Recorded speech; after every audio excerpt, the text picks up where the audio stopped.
Hey guys, welcome once again to another board game review video with Boris. That's me, if you didn't know already.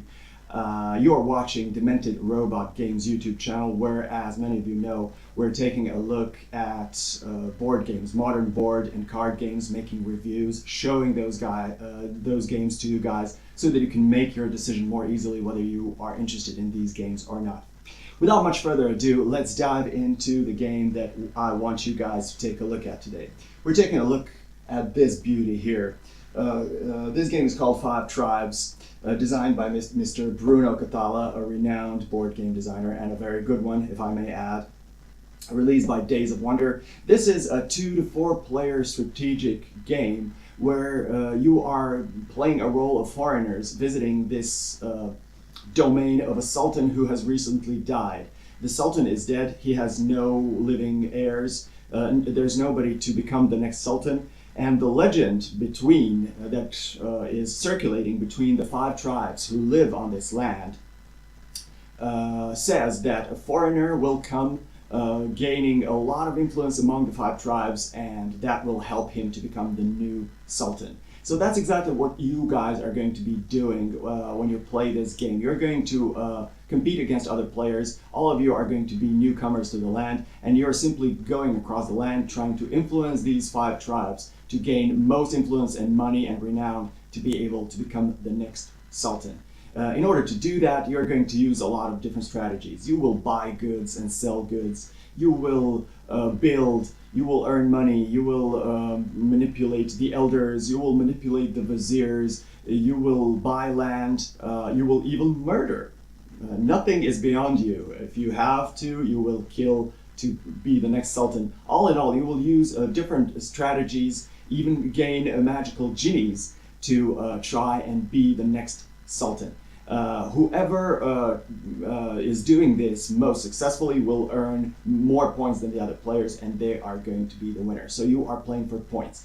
This is just a very general concept of the game. In the next section, I will set the game up on the table for you guys, and you will see how it works. So let's do that right now.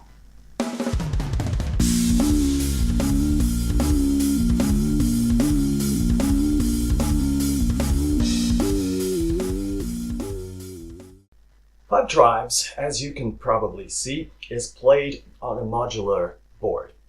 Okay, so we have a 6x5 tile set up here. That's the 6x5 grid. You will see that every tile here is separate from the other tiles, which is very important because it increases incredibly the replay value of the game, because the board is different every single time.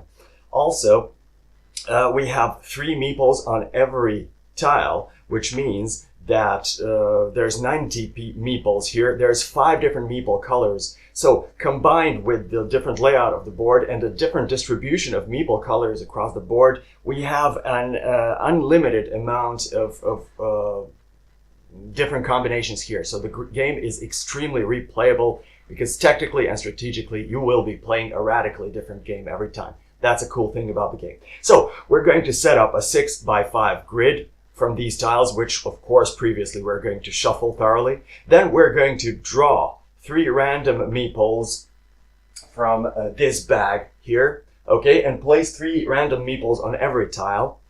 Then we're going to shuffle this deck, place 9 cards in a horizontal row like this. We're going to shuffle these decks and place 3 cards in a vertical row like this. Then every player, of course, we're going to place the bidding order track here and the bidding track here. We're going to randomize these colors of each player and then place them in these spaces here. Every player is going to receive the camels in their color. There's 8 camels for every player. Everybody is going to receive 50 pieces of gold, or whatever they are, 50 money, 9 pieces of 5 and 5 pieces of 1. Then we're going to prepare the general supply of these palm trees. There's much more of them in the box, but I just did not want to clutter the whole situation here, so I just put out a couple so that you can see how they look. General supply of these palaces. Again, there's much more in the box, and of course the bank or the general supply of money. Okay, when we randomize the order in which players are going to bid for their first turn, we can actually begin playing the game. So this is the whole setup that I have just explained to you guys. Now, in this game, there's no fixed order of playing, which means that at the beginning of each round, you are going to bid for the order in which you're going to play. Okay, so first, we are going to randomly place these player markers, which look like these little minarets, or however you call them. Randomly going to pull them maybe out of the same bag from which we pulled the meeples, and then we're going to place them on this track. The first guy here is going to bid for the turn order. Basically, you're going to pay money to ensure that you go before other players. The more money you pay, the more chance there is that you are going to play first. That's very important because there are various tactical and strategic opportunities on the board, and if you see a particularly juicy move that you want to play, you will want to go before other players, in which case you will have to bid high to attempt to play first, because otherwise somebody else may take that juicy move away from you. So the way this goes is like this. The player who has the first place in the bidding track will bid first. They will offer the amount of money for their turn order. Let's say that the first player pays 8 gold to try and go first. They will then place their player marker to this 8 spot, okay? And they, of course, immediately pay that amount into the bank. Then the other player bids and they say, okay, 8 is too much. They are not allowed to pay the same amount as the previous player, so they can either pay now 12 or 5. They cannot pay exactly 8 because this spot is taken. This guy says, okay, 8 is too expensive, I'm gonna pay 5 to go second. The other guy says, I'm going third anyway, so I'm not going to waste money. I'm just going to pay, let's say, 1, okay? They will go here, and the final player says, okay, do I want to pay 3 to go third? It doesn't matter. I'm going to go last. So he pays 0 and places himself here in the last spot. Now you will see that there are 3 0 spots here, which means that when the first player bids 0, they will place their marker here. But if somebody after them also bids 0, they will push them to the last place. Then the third player even has the option of playing 0 and push these 2 guys here. So basically we can have 3 guys who paid 0, but still they're going to go in a specific order. So that's how these things work. Okay, but let's reset this to, let's say, this situation here. Okay, so this is once everybody has paid and everybody has bid, we can start playing the game. Now the black player has paid most and he is going to go first. He's going to take his move. Now, how do we take an action in this game? It's a very clever mechanic, actually. The way you make your move on the board is the following. You will take all the meeples from one tile. It can be any tile on the board that still has meeples on it. You will take all the meeples from that tile, and then from here you will move into a certain direction. Orthogonally, there's no diagonal movement. You will move into a certain direction, leaving 1 meeple on every tile that you pass through, okay? So let's say that I want to go here. Let's say that I want to go here. Okay, I will take these meeples. I will then move through this tile, leave 1 meeple here. I will move through this tile, leave 1 meeple here, and then finally I will end my movement here on this tile, and I will place my last meeple. When you do that, you pick up the meeples of the same color, and then you do a move with those meeples. But there's a couple of movements about moving, rules about moving. You are not supposed to move diagonal, as I just said. Then you cannot backtrack. Okay, so you cannot go immediately back to the tile you were previously on. Okay, you have to leave a meeple on every tile that you pass through.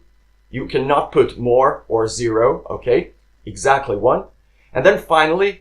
You cannot end your movement on an empty tile. There has to be other meeples. Why? Because there's the rule of this same color. So the meeple that you end your movement with needs to meet with at least 1 other guy of the same color. In our case here, he met with 1 other blue guy, and now I'm doing the blue strategy here. So the meeple that you end your move with will determine the strategy that you will use. You will have at least 2 meeples in your hand of the same color after such a move, but you can even have more.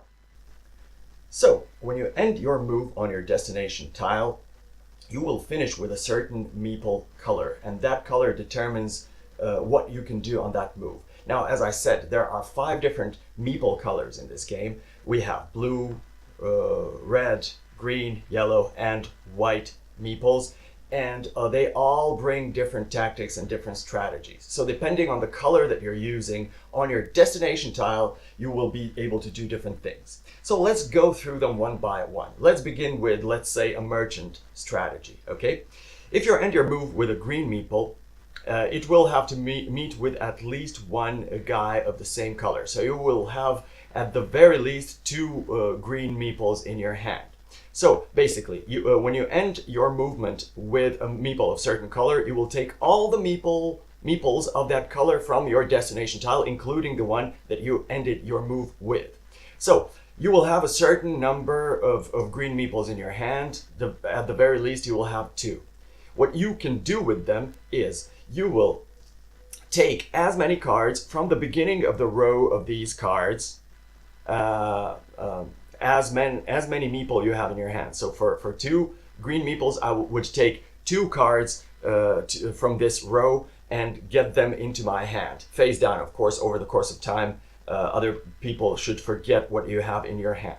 These cards are goods. You're going to collect those. At the end of the game, you're going to get a decent amount of points if you have a big set of different goods. So what you are scoring are sets of cards with different goods on them. You can have a maximum of 9, and the bigger the set is, the more points you will earn that way. That's the reason why you're playing the merchant strategy, okay?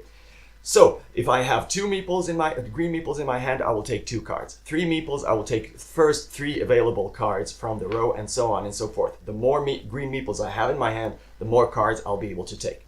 The other strategy is the builder strategy. Blue guys are builders. So when you end your move on a destination tile with a blue meeple, you will take all blue meeples from that tile, including the one you have just placed as your last move, and you will then score money. How do you do that? When you do that, you will take into consideration all the tiles around your destination tile, including the destination tile itself that has a blue number in the upper right corner, okay? So you will count all the blue tiles adjacent to your destination tile, including the destination tile.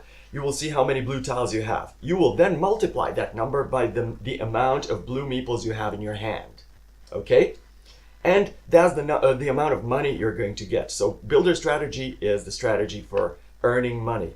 I forgot to tell you, when you're playing green guys, after playing the strategy, you will discard them back into the bag. You will remove these guys from the bag, from the game. The same thing happens with blue meeples as well.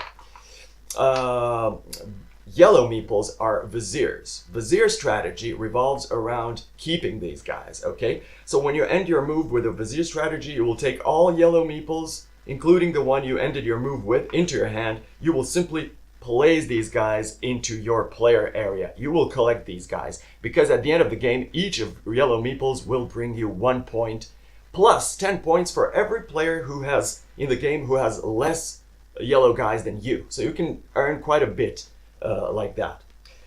The following strategy is the elder strategy. White guys are elders, okay? When you end your movement with a white guy, you will take all the white guys from your destination tile, including the one you have just placed, and you will also keep them.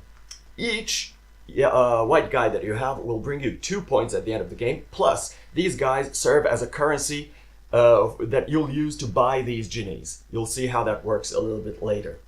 And then finally, we have red guys. Red guys are assassins. They murder people, okay? So when you end your move with an assassin, you will take all the red guys from your destination tile, and then you will kill a character at a distance equal to the amount of red guys that you have in your hand. So the amount of red guys represents the range at which you can kill somebody. And then you can choose the tile within that range and just kill off one of those characters. You can either do that to mess with other players' turns, or you can acquire land that way, but you'll see how that works a little bit later.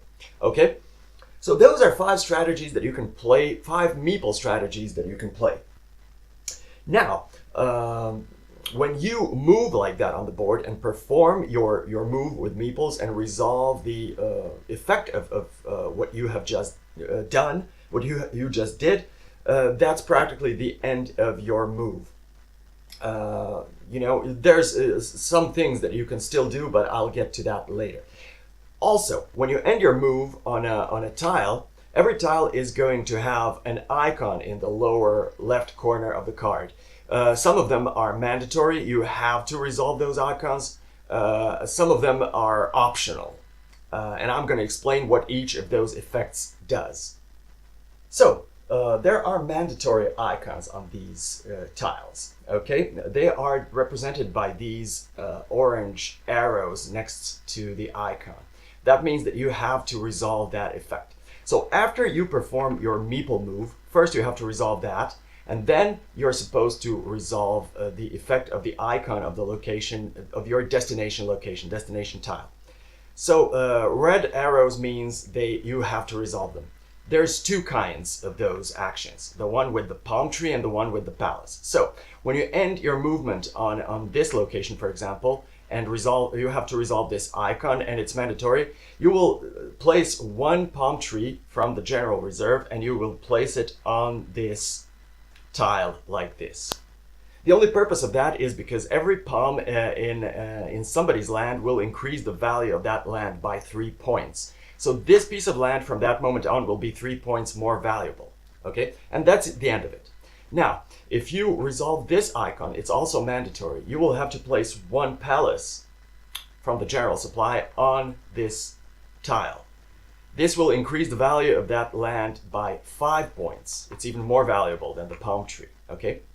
Remaining icons are optional. You don't have to resolve them. You only do it if you want to. So, for example, you have a small market here. Here you will, if you want to, pay 1 gold to pick up 1 of the 3 first available cards in this row of cards. You will pick 1 of the 3. And that's it. You will put it into your hand. There is a large market where you will pay... here you will pay 3 gold to pick 1 of the 3. In the large market you will pay 6 gold to pick 2 of the first 6 available cards, okay? And then finally we have sacred places. It's these icons here. If you end your move on this location, on a location with this icon, you'll be able to purchase one of the genies. You will either pay 2 white guys for a genie, or you will pay 1 white guy plus a fakir. These guys, these cards here, are fakirs. They essentially function as joker cards, and they can represent any color, any meeple color in the game. You will use them instead of any meeples to boost your abilities. When you purchase a genie, there will be the maximum of 3 of them on display, and you will pick up the one you want and you will take it into your possession. Genies are important for 2 reasons. First of all, they will carry a certain amount of points. This one is, for example, worth 6 points. But also they have special abilities that you'll be able to use over the course of the game. Some of those abilities are passive, they are free. Some of them have to be paid for. If you have to pay for the genie ability, then you can only use that genie's power once per turn, but you can use the power at any point during your turn. Okay? So those are the icons. Now, I've explained 5 strategies pertaining to 5 meeple colors, but there's also a 6th strategy, which is acquiring land. If by playing your move, you empty the destination tile of all its meeple, then this land is immediately yours. For example, I can play this move. I can start from here, take these 3 meeples. I can go like this, and then like this, and then like this. Now I ended up on a tile with only red meeples. If I pick all 3 red meeples like this, I have emptied this tile of all the meeples. I then place one of my camels on that land to mark that this is now my land, and I will receive 6 points for owning this land at the end of the game. I will also be able to kill somebody with my assassins, resolve that strategy. If I kill within range, of course, with my assassins. If I kill the last meeple from a tile, I claim that piece of land as mine as well. So that's something to keep in mind, okay? So claiming land is the last strategy that you can use. And lastly, at the end of your turn, you can sell any amount of cards from your hand and earn points for that. Usually you won't want to do that because you will gain those points at the end of the game anyway, but if you are desperate for money, you will then sell those cards and you will get money. Okay? And that's basically it. That's how you play your turn. After you are done, the next player, when you finish your turn, you will take your player marker, place it on the first spot of the bidding track, and then the second player will play their turn using the exact same rules. The game will end at the moment when one of two things happen. When either one of the players places their last camel on a piece of land. After that, all the other players who still haven't played during that particular round will finish their turns, and then we will calculate points to see who the winner is. And the other end condition for a game is if there are no legal movements left in the game, because most of these strategies will cause you to take certain meeples out of the game, either return them back into the bag or put them in your possession. This way or the other, there are going to be less and less people over the course of the game. At one moment, it can happen that there are no legal movements on the board, and that's the end of the game. Everybody who still hasn't played the round will finish their turns that are not connected with people moving. They can, I don't know, either use the ability of their genies or sell their cards or something, and then it will be the end of the game. Now, how do we score the game? This game scores you for all of these strategies that I have just told you. So let me find my cheat sheet here. Okay, the game will reward you 1 point for every gold piece that you have at the end of the game. Then the game will reward you 1 point for each vizier you have, plus 10 points for every other player who has less than you. Then every white guy will bring you 2 points at the end of the game. Every genie that you have will bring you as many points as every genie is worth. You will add that up. Then every palm on your piece of land, okay? If I'm an orange player, if this palm is on my land, it will add me 3 points to that piece of land. Only palm trees that are on my land are count. Then every palace on your land will bring you 5 additional points for every piece of land where that palace is. And then finally, you will collect these set of cards. You are supposed to collect sets of different cards. The larger the set of different cards you have, the more money, the more points, you will earn. You can have several different sets and score them separately. When you add all that up, you will have your final score.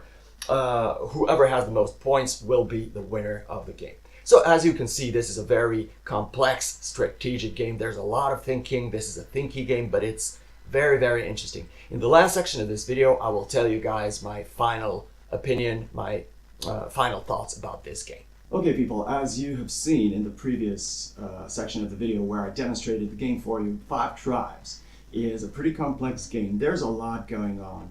First of all, there's this modular board which is different every single time. When you combine that with 90 meeples that come in 5 different colors, and each of those colors represents a tribe which has a special ability. When you combine all that, you have a game with incredible complexity and incredible replay value as well. A very exciting game with a cool theme. You will be doing a lot of things, as you can probably see. You can buy goods, sell goods, manipulate viziers, elders, get these genies, gain land, place your camels on them, buying goods, collecting. There's a lot. You will even be doing some auctioning. You will bid for your turn order, which is a super cool, super exciting concept. So what do I think of such a game? Of course I love it. I mean, you guys who have been following my channel probably know that I have nothing against complex games, against games that represent a challenge, and this game is definitely a challenge. There's a huge amount of things going on the board, huge amount of possible strategies. Sometimes you're just looking at the board, and this game is a perfect ground for analysis paralysis, because there's so many possibilities on the board most of the time you have no idea whether you're doing the right move. And what I love about the game the most is the fact that it does not favor reactive thinking or long-term thinking. It is both. If you're not thinking reactively, you won't be able to find the best move, especially if somebody else plays before you and takes that super juicy move that you intended to take.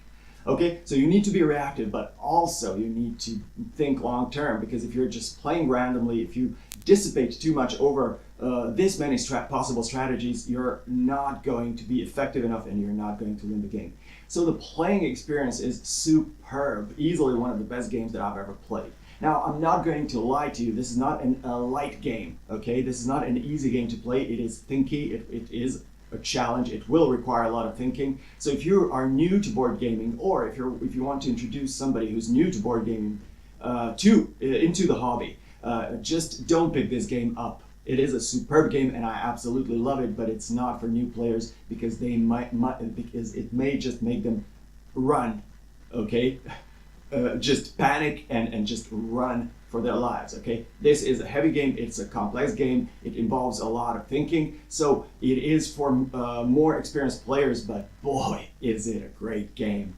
You guys probably know how much I love games that give me a lot of opportunity to choose. I love being able to choose between many strategies. I love games that do not constrict me and make me play the way the game wants to. I like being able to play the way I want to and be responsible for win or loss myself.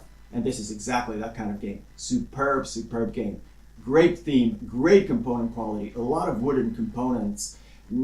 Everything about this game is great. Yes, it's not an easy game. It can be lengthy, it can be thinky. You know, it's prone to analysis paralysis for a lot of guys, including me. I admit the sin of being you know, a victim of analysis paralysis, but boy, is it a good game. It's a great game. This game has my absolute recommendation. Do not skip this. Do not miss this, okay? Give it a try. I'm almost certain most of you guys are going to love this game if you're not afraid of heavier, thinkier games, okay? That's it, boys and girls. I hope I have been able to help. Thank you for watching. Sharing, subscribing, all that helps a lot. So subscribe to that channel if you haven't already. Tell your friends about the channel and see you the next time. Goodbye.